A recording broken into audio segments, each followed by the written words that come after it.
Hi there, I'm Sable, and I used to believe that love meant sacrifice.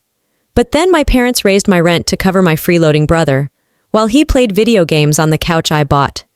They took my room, my savings, even my silence. So I moved out without saying a word. Now they're calling, begging me to come back. But do they really miss me? Or just what I gave them? The scent of slow-cooked beans and reheated casserole clung to the air as I opened the door, dropping my keys into the ceramic dish with a muted clink. I barely had time to breathe before I saw the hallway, lined with boxes. Some open, some taped, all unmistakably mine. "Mom?" I called out, confused, heart pacing with a sudden edge of dread. From the kitchen, her voice drifted like syrup over broken glass. "Sweetheart, can the kids use your room for a little while? Just until things settle." The words landed softer than they should have, coated in motherly concern. I blinked, staring at the cartons stuffed with my sketch pads, old sweaters, chargers tangled like roots.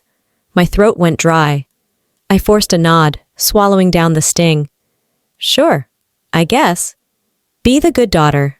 That's what I'd always been. But something about the way the boxes were already packed, it didn't feel like a request. I didn't speak much that night. My job had run late again, and I was too drained to ask the questions that clawed at my ribs. But when I finally turned the knob to what used to be my sanctuary, the air escaped my lungs in a single gasp. My bed was gone. A toddler mattress lay on the floor, surrounded by primary-colored blankets and stuffed animals. My bookshelf had been cleared, and a toy piano now occupied its place. The artwork I'd spent months organizing was crumpled at the corner, one sketchbook already unbound, pages scribbled over in pink highlighter. My niece giggled, sitting right there on my old carpet like she owned it. I reached for the sketchbook, gently prying it from her tiny hands. "Why didn't anyone ask me?" I turned, voice low but firm. Mom stood at the door, arms folded like this was all perfectly reasonable. "Oh, honey, it's not forever. Don't be dramatic. We're just tight on space. Dorian and Shira really needed the room for the kids." Something sharp twisted inside me. "So what? I'm sleeping in the living room now?" She chuckled like I was being childish. "Of course not. We set something up for you just for now." I didn't answer. I didn't trust my voice not to crack. That night I didn't sleep much. I stared at the ceiling from the corner couch, the springs creaking every time I shifted. The hum of the dishwasher replaced the silence of my old room. And when I finally dozed off around dawn, it was only to be awakened by the clinking of dishes and the distant sound of cartoons echoing from behind a now-closed door. The next morning, my things were moved again, this time stacked in uneven towers along the hallway, right beside the utility closet. My name was scribbled on a sticky note. A cot, already made with mismatched sheets, sat beside the kitchen entrance. My new room. I stood there, mouth ajar, looking at it like it might vanish if I just blinked long enough. No one said a word. My mother passed by with a steaming mug of coffee, tossing a "thanks for being flexible" over her shoulder. My father didn't even look up from his toast. I stared at him, at the man who used to read to me from the same kitchen table, who used to tell me my ideas were sharp, who once framed my first check for a design project and hung it in the garage. Now, he acted like I was furniture someone had moved to make space. I could still hear Dorian's voice through the walls, booming laughter as he called his daughter my little princess and teased her with a tickle. No one had called me anything with affection in months. I sat on the cot that evening, knees drawn up, laptop balanced precariously as I clicked aimlessly through tabs. My brother passed by, eyes on his phone, not even a glance my way. The sound of his kids playing in my room, it wasn't just noise anymore. It was something else, something corrosive. I didn't belong here anymore, I thought, staring into the screen's glow. But I wasn't ready to leave. Not yet. That "not yet" curled inside me like a lit fuse, waiting for someone, anyone, to strike the match. It started with something as small as a charger. Tuesday morning, I stepped inside with coffee in hand, only to freeze at the sight of my laptop. Lid cracked open, the faint glow of the screen still lingering like a breath held too long. My heart skipped. I always shut it down. Always. Shira stood at the counter, lazily spreading cream cheese on a bagel. "Oh, I just needed to borrow your charger. Chill, Sable. Her voice oozed that signature mix of condescension and artificial sweetness, like a fake smile hiding sharp teeth. I forced a nod, but something inside me tightened. I walked past her, silently counting to 5, then 10. When I opened the laptop, my palms were already sweating. The desktop blinked back at me. Files scattered, some out of order. I clicked through to the Linear Nova prototype folder. Empty. Every version. Gone. I stared at the void like it might suddenly correct itself. Clicked, undo, refreshed, reopened. Nothing. Just a silent, echoing emptiness. My jaw clenched. This wasn't just a design file. It was the pitch for my biggest client of the quarter. 2 months of work, hours of rendering, nights of skipped dinners. Gone. I found her folding laundry by the patio door, humming to herself like this house hadn't just become a crime scene. You opened my laptop, I said. She didn't even look up. I told you, I needed the charger. Did you touch anything else? She finally turned. Jesus, Sable, no. Why would I mess with your work stuff? You act like I'm out to get you. I opened my mouth, but before I could speak, Dorian cut in from behind, arms crossed like a bouncer guarding a lie. Seriously? He scoffed. You're accusing my wife now? This is exactly why Mom says you make everything so damn hard around here. I felt the blood drain from my face, not because I was unsure, but because he really believed that. Or wanted to. You think this is about a file? I said, voice low. It's about trust, privacy, respect. Dorian laughed, short, sharp, mean. You're always looking for something to fight about. Maybe if you didn't act like everything was life or death. I walked away, not because I gave up, because I knew they'd already made up their minds. There was no conversation here, only defense and dismissal. They didn't want to hear me. They wanted me quiet. Back in the cot-sized corner they'd gifted me, I pulled up the version history. The deletion had a timestamp, 10:12 a.m., exactly when I was walking the neighborhood, earbuds in, trying to breathe away the tension of this damn house. A memory flashed, last week. Shira rummaging through my desk, claiming she was looking for hand lotion. Her fake laugh, that practiced smile. I hadn't thought twice. Now I knew better. They don't just take your room. They take your silence as permission. I didn't cry. I didn't yell. I moved. Quiet, methodical. A new login password. File backup synced to the cloud. A backup drive tucked under my pillow, wrapped in an old scarf like a relic of something precious. When Mom walked past later, humming a gospel song and pretending not to notice the tension coiling through the house like smoke, I didn't speak. When Dorian's daughter ran by with my old stylus pen, I didn't flinch. I was done asking for decency. If they wanted war, I'd fight it silently first. The charger was never the problem. It never is. Sunday mornings used to feel like safety. The quiet hum of the coffee maker, the gentle light bleeding through the curtains, it used to mean something. But now it was just another opportunity to be blindsided. I was hunched in the kitchen corner, laptop perched awkwardly on a fruit crate, eyes red from sleepless design revisions. Dad walked in, humming something old and out of tune. His hand reached for the sugar jar, like nothing had shifted. Sis, he muttered without looking up, your brother needs a little help restarting his company, to get back on his feet. Just like that. No build-up, no pretense, just a surgical strike wrapped in casual tone. He didn't even wait for a response, just kept stirring his coffee, as if the weight of what he'd dropped was somehow my responsibility to process. I didn't say a word. My fingers froze mid-type, knuckles white against the keys. My silence didn't matter. It never did. Later that afternoon, Dorian found me outside, sitting on the back porch steps with my laptop closed on my lap like a shield. I know you've been saving, he began. No preamble. Look, this is family. You're the only one who can help. You help me now, I'll pay you back double. Swear to God. He said it like it was generous, like he was doing me a favor by asking. I stared at the wooden deck, counting the faded knots between us. I need that money, I said quietly. For what? More internet work? His smirk curled like smoke. Come on, Sable. You don't even have kids. You're not married. What are you holding on to it for? There it was. The unspoken math of my existence in this house. Childless equals available. Unmarried equals expendable.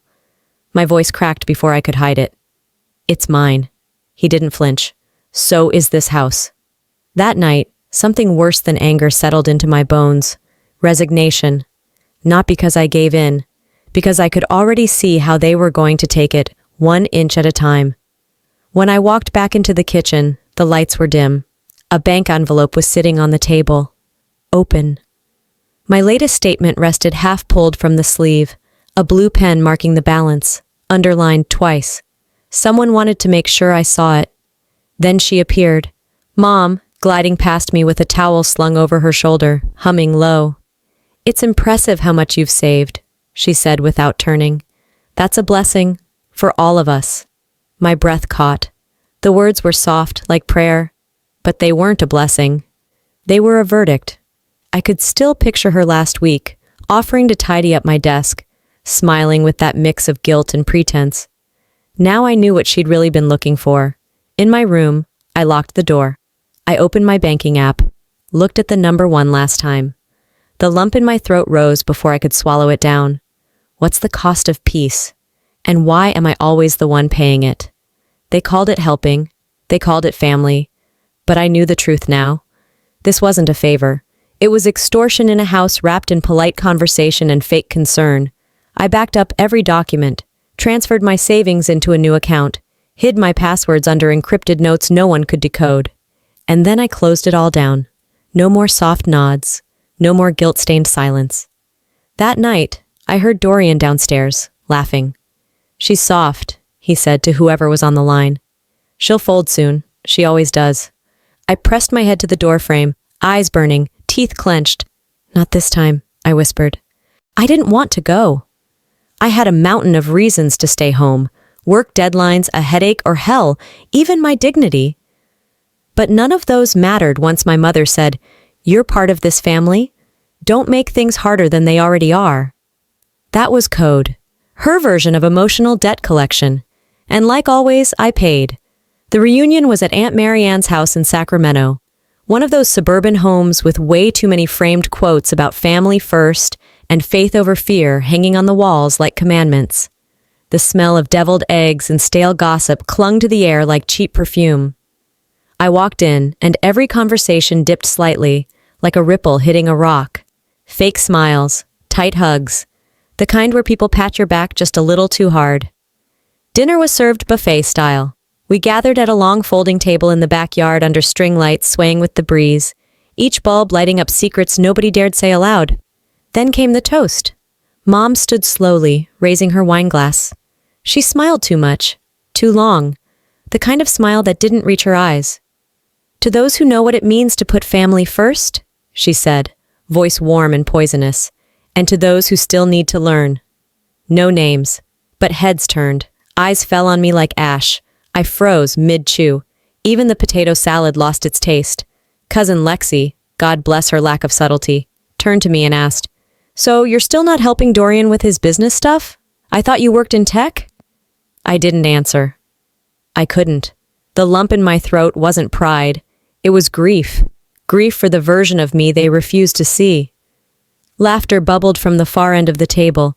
Dorian clinked his glass with someone I didn't recognize, like this was just another game he was winning.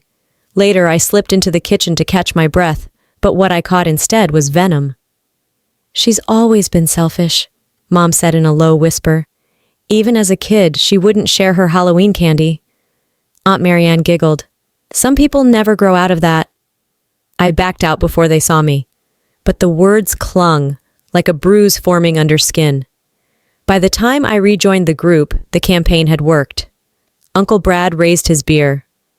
So, you're not helping with your niece's preschool either? I didn't even know she was in preschool. I gave a tight smile. That's not something I was asked about. He raised his eyebrows like I confessed to murder. Interesting. Interesting. That was always how it started in this family. Build a fire under your feet and then act surprised when you scream. I made it another 20 minutes before slipping out to the backyard. Away from the table, the chatter, the judgment. I stood under the same string lights, except now, they felt like spotlights. They made me into a villain because I stopped bleeding for them, I whispered to the dark. It wasn't just betrayal. It was how easy it had been, how smoothly the story shifted, how quickly I became the ungrateful one, the stingy one, the one who turned her back. I had a flash of memory. 16 years ago, standing in front of a family therapist, Mom crying about how difficult I was while I sat silent. She'd always been better at theater. My phone buzzed. A text from Dad. Heard about tonight. Disappointed doesn't even begin to cover it. No question, no clarification, just judgment, wrapped in lowercase letters. I stared at it, then I deleted it. No reply, no explanation. Enough. I looked up at the sky, dark and indifferent.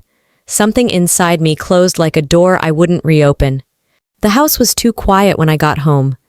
Not the kind of quiet that invited rest. This was the hush that followed a detonation. Something had gone off. I just didn't know where the smoke was coming from yet. Dad was sitting at the kitchen table with the paper in front of him, pretending to read. He didn't look up. Dorian's voice from the living room was soft, almost sweet. Too soft. I heard him laugh with one of the kids. Polite, civil, artificial. A mask before the storm. I walked past them without a word, my pulse beginning to throb behind my ears.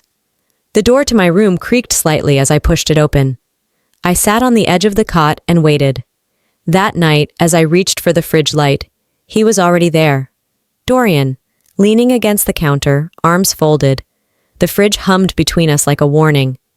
You look tired, he said, tilting his head. Rough week? Don't, I muttered, not looking at him, but he kept going. You know, I've been thinking about 17. That night you came home crying, remember? My fingers curled around the handle of the fridge. Would be a shame if Dad found out what you really did back then. His voice was soft, cruel, measured. I turned to him, jaw locked. You're bluffing. He shrugged. Am I? I remember that night. I remember the door that wouldn't close. The voice I didn't recognize. The shaking in my legs after it was over. I remember silence. And I remember choosing it, because I didn't want to burn the family to the ground. You're disgusting, I whispered. No, he said. I'm realistic. You should try it.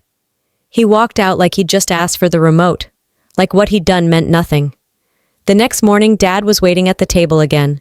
This time, the paper was untouched. He didn't say good morning, didn't ask about work. He sipped his coffee slowly, then spoke without meeting my eyes. Your brother told me what happened. Back then, I can't even look at you. My hands went numb. He twisted it, I said, barely audible. He stood up, pushed his chair in and left. That was it. No one asked for my side. No one cared. I had officially been tried and sentenced in a court where I wasn't even invited. In my room, I sat on the cot as the walls seemed to inch closer. I deleted photos from my phone. Birthdays, holidays, smiling faces that felt foreign now. I blocked Dorian's number. I wrote a message to Dad, full of things I should have said years ago. But then I stared at the screen, and deleted it too. There was no sense yelling at a wall. I reached into my bottom drawer and pulled out my old diary. High school spiral bound, half the pages folded, the rest brittle with time. I flipped through until I found it, the night in question. My handwriting was shaky, the words barely legible. I didn't ask for what happened. I didn't deserve the silence. And I still didn't. For the first time in weeks, my breath came evenly. Not easy, but even. The kind of breath you take when you're done being prey. I closed the diary. Then I opened the closet and started pulling out my bags. A week had passed since my father looked at me like I was something he'd scraped off his shoe. The silence between us had taken on a texture, sharp, suffocating, impossible to ignore. I stopped trying to guess what would come next. I just braced for it. That morning, a plain envelope waited on my laptop. My name printed in tight machine font, university letterhead. The grant had been revoked. I blinked at the words, reread them twice, but they stayed the same. No aid, no funding, no explanation beyond funding status reevaluation. It didn't take a genius to connect the dots. Later, over dinner, Mom stirred her soup and dropped it like gossip.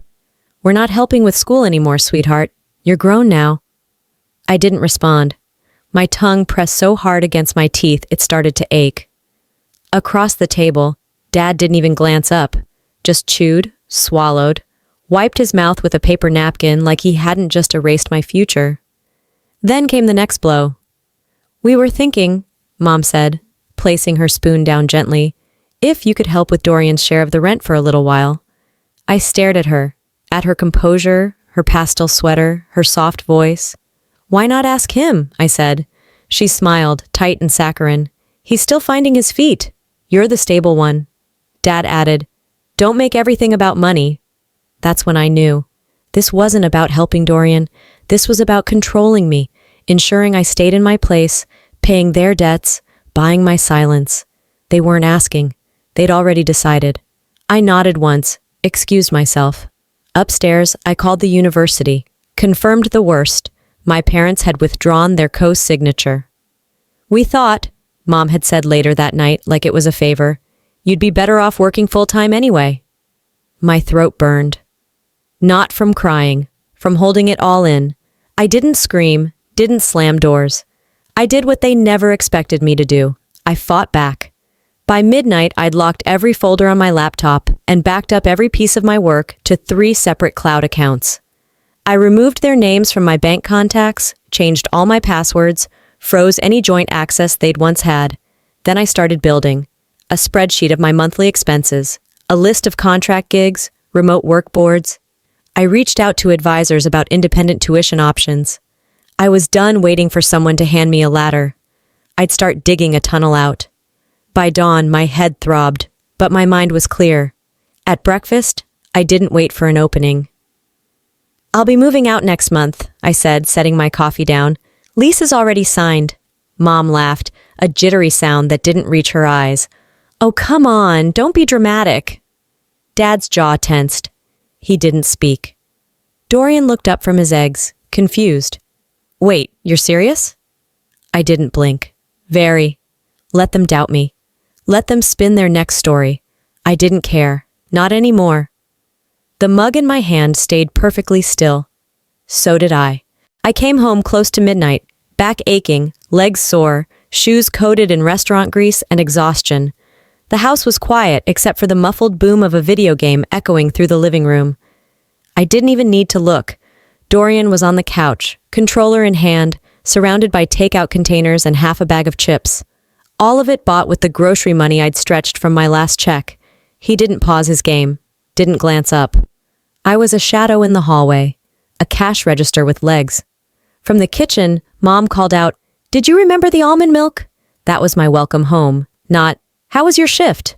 Not, "Do you want to sit down?" Just a checklist reminder. I set the bag on the counter without answering.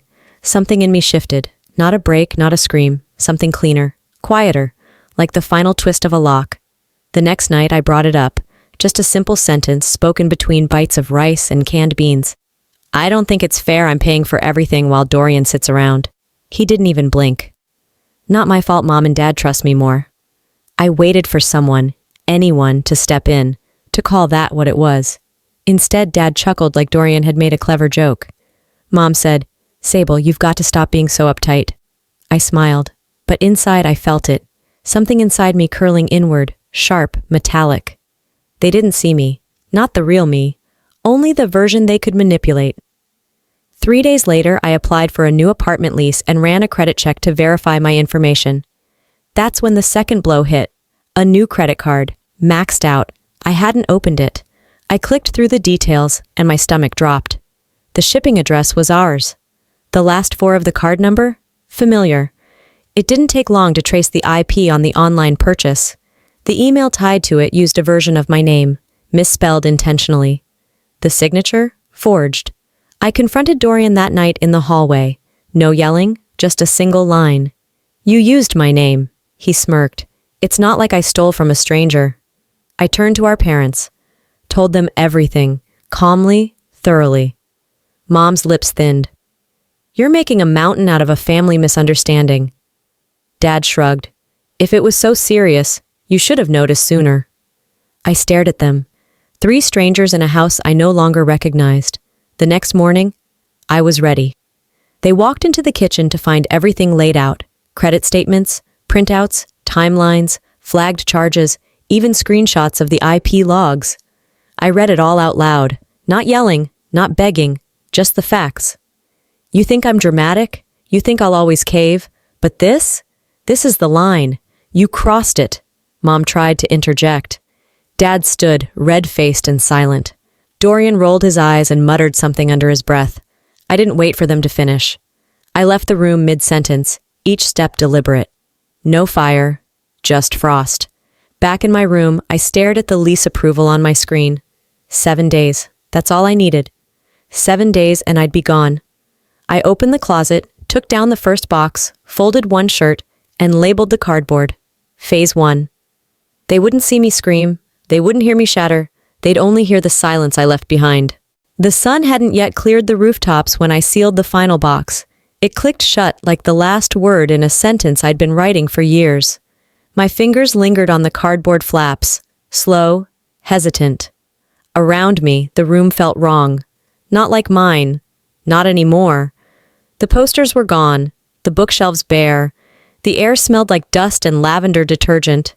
Childhood reduced to echoes and scratch marks on baseboards. A place I'd once called sanctuary, now just another room I had survived. Leaving wasn't about hate. It was about survival. I moved quickly. The plan was already rehearsed in my head. I waited until the house emptied. Dad's early shift, Mom's grocery run, Dorian probably sleeping off another late-night binge of junk food and entitlement. I lifted my boxes into the car trunk one by one, careful not to slam doors or let anything drop. The final load was light. Just my laptop, a folder of paperwork, and a pillow. Inside, on the kitchen table, I placed the letter. Folded once. No envelope. You asked too much, gave too little, and expected me to never notice. By the time you read this, I will have left. For good. No venom, no drama. Just truth. Cold and flat on white paper. I didn't leave a return address. The door shut behind me with a click softer than a goodbye. Hours later, I sat on the hardwood floor of my new place, an awkward little one-bedroom that smelled like fresh paint and possibility. The view wasn't much, but in the slant of afternoon light, the skyline shimmered like a wound learning to scar. My dinner was Thai takeout, eaten straight from the container, cross-legged on the floor. No voices, no footsteps, no one asking for milk, just quiet. Back at the house, I knew what was happening. I imagined Mom finding the letter first, shrieking like someone had died. Dad calling my phone twice, then leaving it to ring. Dorian pacing, not out of guilt, but panic. I was the bank vault he couldn't open anymore. I didn't check my phone. I didn't need to. Eventually, I did open the family group chat. Aunt May, you lost the only adult in that house. Cousin Renee, she carried y'all, now see? Another cousin, y'all drained her dry. I closed the app. I didn't smile. I didn't cry. I just breathed. Sometimes the kindest thing you can do is leave them with the mess they made. That night, I lit a candle, not for mourning, but for marking. The first day of freedom deserved a little light. The next morning, my phone buzzed. Caller ID. Mom. 1 ring, 2, 3. I let it pass. Then I opened my laptop. The Linear Nova logo flickered onto the screen. My fingers hovered, then moved, calm and certain. No fear this time. No need to hide passwords under fake folders or lock documents behind firewalls. I was done looking over my shoulder. For the first time, my name belonged to me again.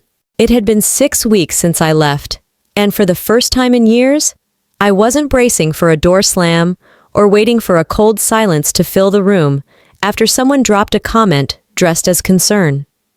I was still learning what quiet meant. I'd landed a contract with a growing tech firm based out of Denver. Remote work, flexible hours, no emotional landmines in the hallway. I was sleeping again, eating, breathing in whole instead of in halves. My days were filled with code, playlists, and small healing silences. One afternoon, I sat at a local park bench with coffee in hand, watching a young mom play tag with her daughter. The girl giggled so freely, I almost forgot what that kind of freedom sounded like. I thought, I used to believe that family always meant home. But home is where you're wanted, not just needed. That night, my phone buzzed. A voicemail. Dad's voice was gravel, strained. We made a mistake, I know it now. I should have protected you. I should have seen what was happening. A pause, a breath that said everything. I'm sorry. Then another call. Mom. She was crying. I didn't realize how much you held together until it was gone. We can't do this without you, baby. Please just talk to us.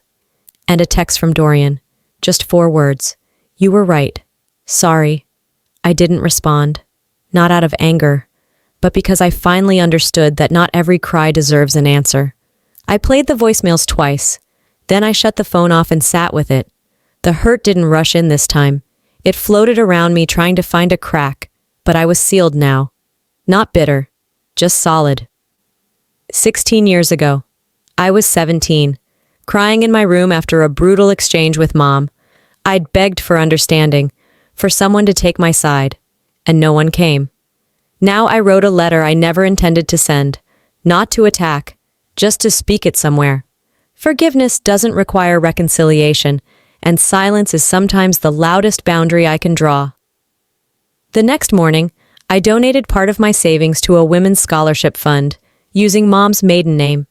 Not to honor her, but to reclaim the woman she once was before bitterness took over. Then I mailed a card to Dad. I'm healing. I hope you try too. S. No return address. I didn't go back. I didn't promise anything. Some stories don't need epilogues. They need endings.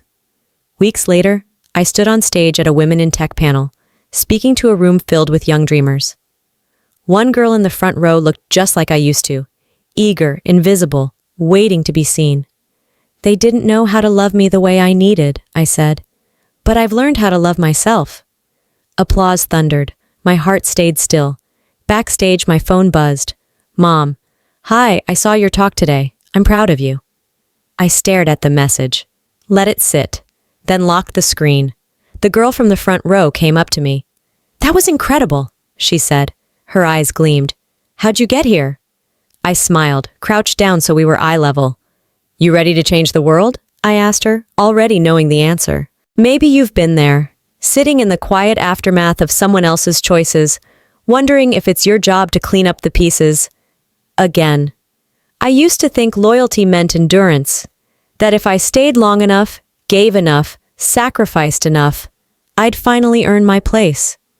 But the truth? Sometimes the bravest thing you can do is leave the room before it destroys what's left of your spirit. If my story taught me anything, it's this. Blood might bind, but it doesn't define. Respect, boundaries, and love that doesn't ask you to bleed for it. Those are the real family values. If you're fighting to reclaim your voice, your peace, your future, you're not alone. Healing doesn't need permission. And walking away doesn't mean you failed. It means you chose yourself. What about you? Have you ever had to walk away from something or someone you thought you couldn't live without? Have you ever had to draw a line no one thought you'd dare to? I'd love to hear your story. Drop a comment, type 1 if this hit your heart, or tell me where you're watching from. And hey, if this wasn't your vibe, I still want to hear why. Let's talk. Let's grow. And if this story moved you even just a little, hit that subscribe button. Join me for more stories that heal, hurt, and ultimately set us free.